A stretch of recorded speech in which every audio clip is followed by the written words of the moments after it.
ഇന്ന് നമുക്കേ നേന്ത്രപ്പഴത്തിന് ഞങ്ങളൊന്ന് റോസ്റ്റ് ചെയ്ത് വിടാം. അതിന് വേണ്ടി 3 നേന്ത്രപ്പഴം എടുത്തു. പിന്നെ ഇത് പുതിയ കത്തിയാട്ടാ, കത്തി എടുത്ത് വെച്ച് ഇതെങ്ങനെ വെട്ടത്തിലായിരുന്നു വെച്ചു. തൊലി കളയാൻ മറന്നുപോയി, അത് കാരണം അത് വേറെ പണി. എന്നിട്ട് പിന്നെ മുറിച്ച് വെച്ച പഴത്തിൻ്റെ തൊലി അതിനെടുത്ത് കളഞ്ഞ് മാറ്റി വെച്ചു. ദോശക്കല്ലാണ് എടുത്തിട്ട് അതിന് വേണ്ടിയിട്ട്. എന്നിട്ട് അതിൽ 2-3 സ്പൂൺ നെയ്യ് അങ്ങോട്ട് ഉരുക്കി ഒഴിച്ചു. എന്നിട്ട് ആ മുറിച്ച് വെച്ച ഓരോ പഴം വീതം, ഓരോ പീസ് വീതം ഫുള്ള് മുകളിലിട്ട് അങ്ങോട്ട് സെറ്റാക്കി വെച്ചു.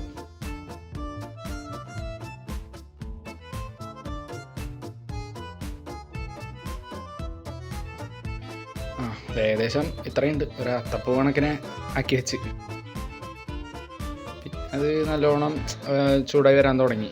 കല്ല് ചൂടാകുമ്പോഴേക്കും ഞാൻ നെയ്യ് ഉരുക്കിയപ്പോൾ ഞാൻ എടുത്തിട്ടതാണ്. പിന്നെ കുറച്ച് പഞ്ചസാരയും കൂടി മുകളിൽ അങ്ങോട്ട് വിതറിയിട്ട് കൊടുത്തു. നമുക്കൊന്നും ഹെൽത്തി ആയി കഴിക്കുന്നത് അത്ര താല്പര്യമില്ല, എല്ലാത്തിലും ഇത്തിരി പഞ്ചസാര ഇട്ടാൽ നന്നായിരിക്കുമേ.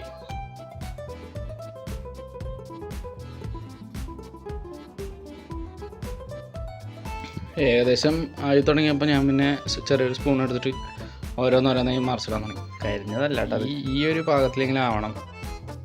എന്നിട്ട് പിന്നെ പിന്നെയും മറിച്ചിട്ടു. എല്ലാം ഓരോന്നോരോന്നോ വിധം മറിച്ചിടാൻ തുടങ്ങി.